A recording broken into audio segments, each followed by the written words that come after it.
Now, I just posted a video talking about the 5 reasons why you shouldn't drive for Uber and Lyft. That video is meant to be a very devil's advocate, pessimistic perspective about driving. So in this video, to complement it, looking at the yin and yang, I'm going to talk about all the positive aspects about driving. So in this video, I'm going to talk about the 5 reasons why you should drive for Uber and Lyft. Number 1, you're in a good location. Ironically, I started off with this exact point on the other video because in case you didn't know, and all my subscribers already do know this, your location is the number 1 factor that determines how much money you can make as a driver.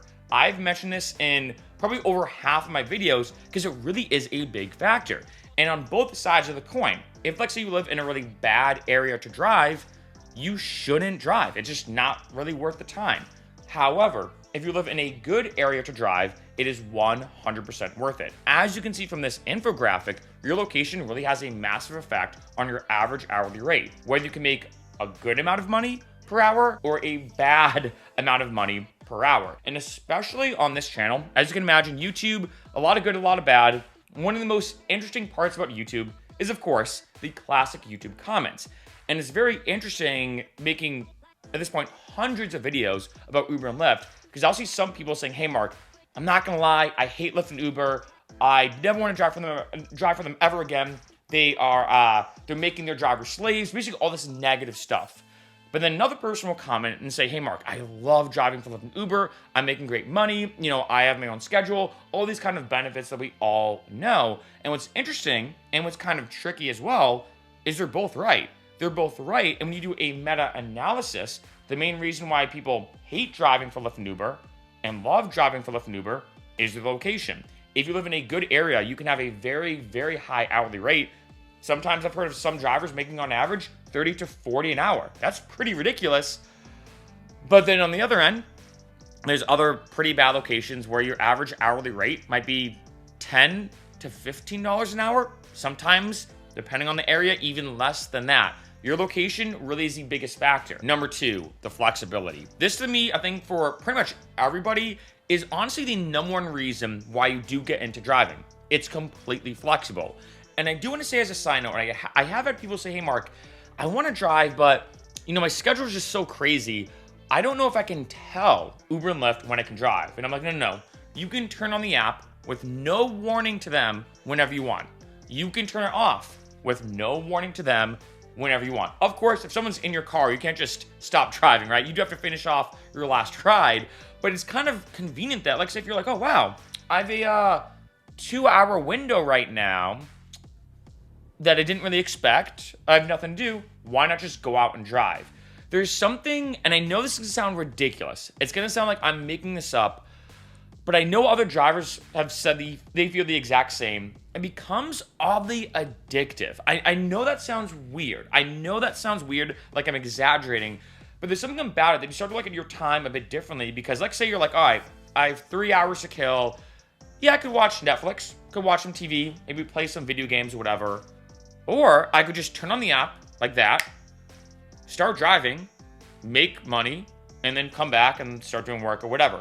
So in a kind of a unique way, because you can drive anytime, literally any single time you want, and then instantly start making money, it's so convenient and such a comforting thing. I know it sounds weird, that you're like, wow, you know, if I want to make $100 today and I have the day off, I can easily do that. If I want to just stay in and just relax and watch TV and play video games, I can do that too. It is completely up to you. It's the closest thing, in my opinion, to being your own boss without being your own boss. The flexibility, I think, among everything, is by far the best benefit. Number 3, the low barrier to entry. This is one of those unique things I think is so obvious, I think a lot of people overlook. And it's an amazing thing about Uber and Lyft, that really all you need in terms of starting driving is a driver's license. That's it. I talked about in the other video, and it is kind of tricky depending on the numbers, but you can rent a car. Most people have a driver's license. So if you want to start driving, you can start driving, rent a car, let's say, even if you don't have one, like that. It is so quick and easy. And like I said, especially if you're in a good location, like I said, that's probably the most important factor. If you, like, say you're in a good location and you can make, let's say on average, $30 to $35 an hour, to have the ability to make $30 to $35 an hour on a flexible schedule when all you really need to do that is a driver's license is ridiculous. I've mentioned before in other videos, I'm a former accountant. Of course, in order for me to work at the big four public accounting firms, which is where I used to work, I had to go to school. Let's say, take that back. I had to apply to schools, get accepted, go to the university, study for years, accounting classes, exams, all this crazy stuff. And then after I graduated, I officially now have a bachelor's certification or bachelor's degree in accounting. And as a result, because I have that accounting bachelor's degree, now I'm able to work at the accounting firms. They require that degree. That's a lot of barriers to climb to do that. And the interesting thing is when I've gone on Indeed, Monster, LinkedIn Jobs, whatever, I see some accounting jobs. It's like, okay, you start at $28 an hour and you need a bachelor's degree in accounting. And I'm like, okay, so I have to do all this stuff to make $28 an hour. Or I just need a driver's license, which most people have anyway, and I can make $30 to $35 an hour. Again, I know some drivers who make on average $35 to $40 an hour just with a driver's license. The barrier to entry is so small, in my opinion, and it's such an underrated thing about Uber and Lyft. But let's say if you're trying to figure out, like, should I drive? Shouldn't I drive? Well, hey, you don't have to do any certifications. You don't have to go to years of school. You don't have to do any of that to make money. I remember, for example, when I was in Boston, especially during the wintertime when it would snow, and I'm not exaggerating, especially if it was like a peak hour, I could be making $50 to $60 an hour when given the snow conditions. So I will say, it's not like it was every single time, but I mean, it's Boston, it snows a lot, right? And the public transportation breaks down a lot. The fact that I could just drive when it was snowing, which is all the time, and in the wintertime, and make $50 to $60 an hour, that is double what I would make as an accountant. And the steps, the ladders, the hoops I had to jump through to get that bachelor's degree was aggressively intense, super work intensive, studying. I mean, you can imagine all the stuff I had to do. Or I just have a driver's license, and even if I don't have a car, I rent, and now I'm making double the hourly rate I would as an accountant. The barrier to entry is so small. Number 4, quick cash. Now, a lot of people ask me when it comes to Uber and Lyft, hey, what is it like? What's the pros? What's the cons? Give me like the full scoop. And I always say when it comes to the pros, what is the best part about driving for Uber and Lyft? Most people immediately think, well, the flexibility, right? Which is awesome. Don't get me wrong. No, not to me.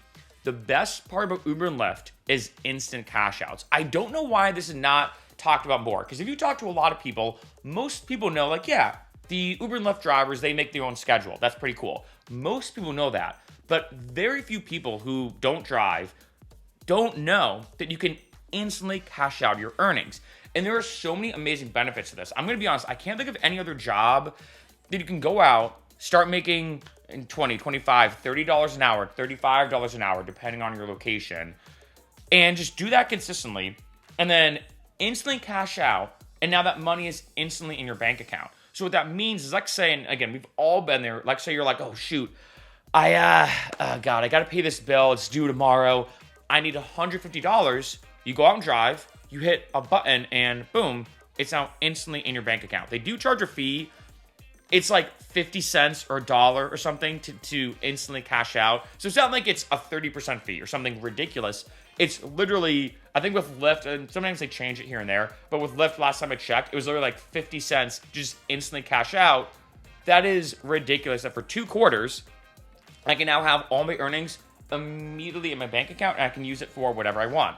There were times, like say, where me and a bunch of my friends were going out that night, and I'm like, all right, I'm trying to be like financially responsible, right? Especially when I first started driving, I was the definition of a starving artist and a musician. So I was trying to do like ride sharing to make money on top of making music. So if my friends were going out, and I had to be very careful with my funds because I was putting all my time or most of my time into music, I was like, okay, this is what I'm going to do. I'm going to go out and drive, make money, cash out, and then the money I make when I cash out, that's for me to have fun tonight.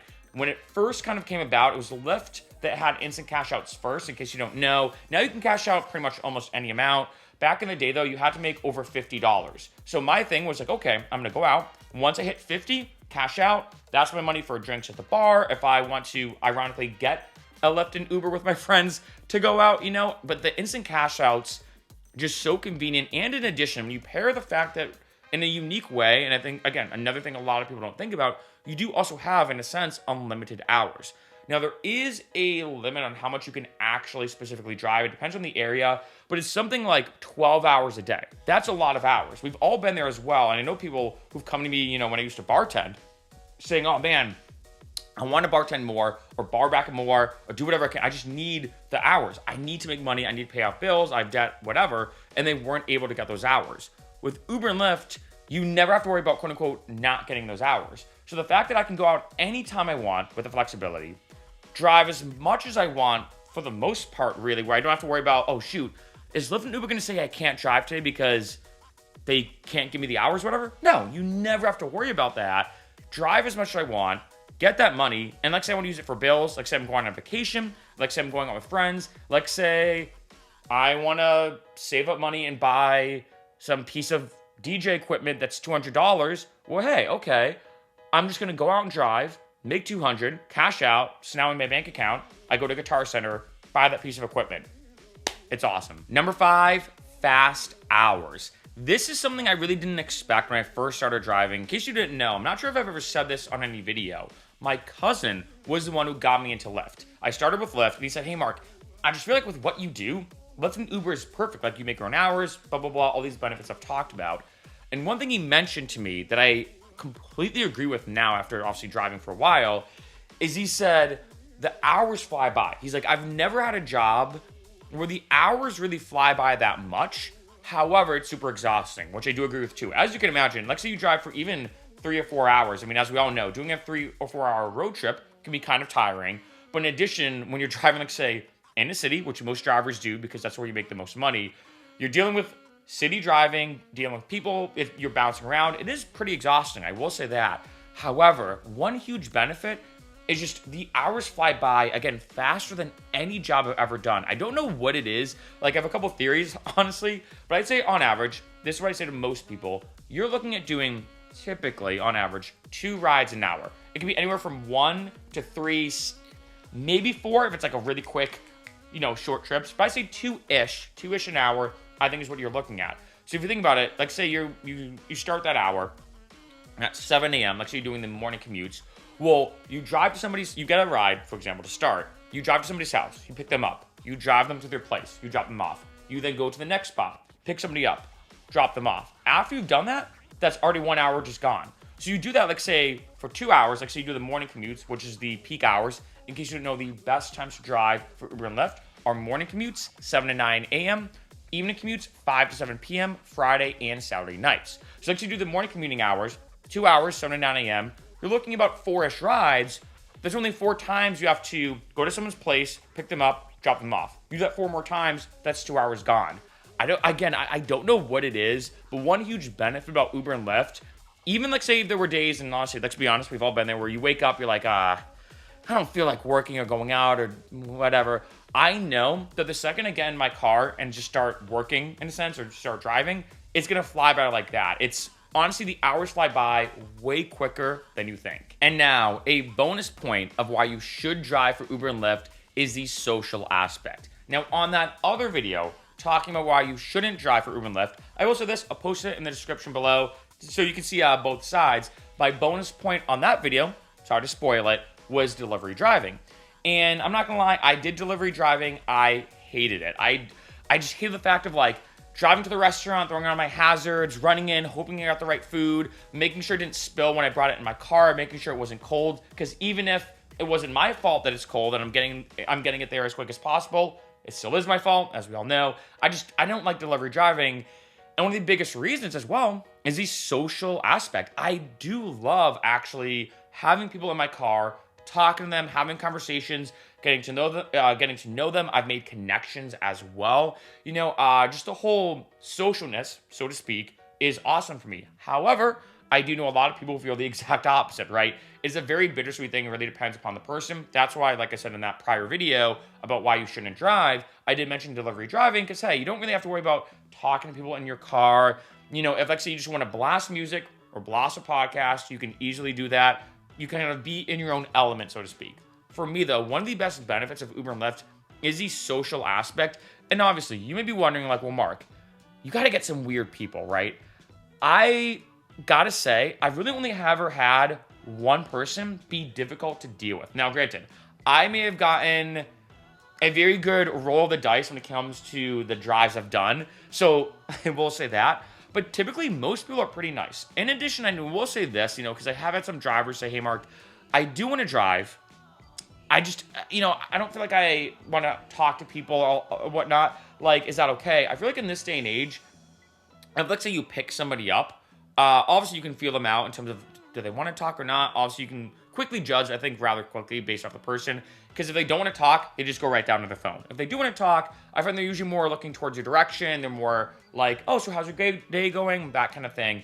But I feel like most of the time, if you don't want to talk, no big deal. I feel like back in the day, Lyft and Uber kind of encourage you, like, oh, you should talk to your passengers, have good conversations. That equals a 5-star rating. Now, I feel like you don't really have to worry about that. But however, for me, I just love that social aspect. I think that's one of the best parts about driving for Uber and Lyft is you just meet so many great people. And I've had so many interesting and I know kind of a bold statement, but I've even had some mind-blowing conversations. I remember one time I drove a quantum physicist who was at MIT. In case you don't know, MIT is like arguably is it like the hardest school in the world to get into? I'm not sure, but it's definitely up there, right? MIT is ridiculous, and all we did was talk about these weird things with quantum mechanics. It was a very interesting conversation. On the other end, right? I remember I drove a nurse. I believe the term is palliative care. Hopefully I'm picking out the right term. But her job was to literally be with people right before they die. And she was talking to me about her philosophies on life and death and what she's learned as a nurse about just living from talking to so many different people right before they passed away. As you can imagine, two very heavy conversations, but in very different ways. But those are just two examples of the unique social interactions and conversations that I've had.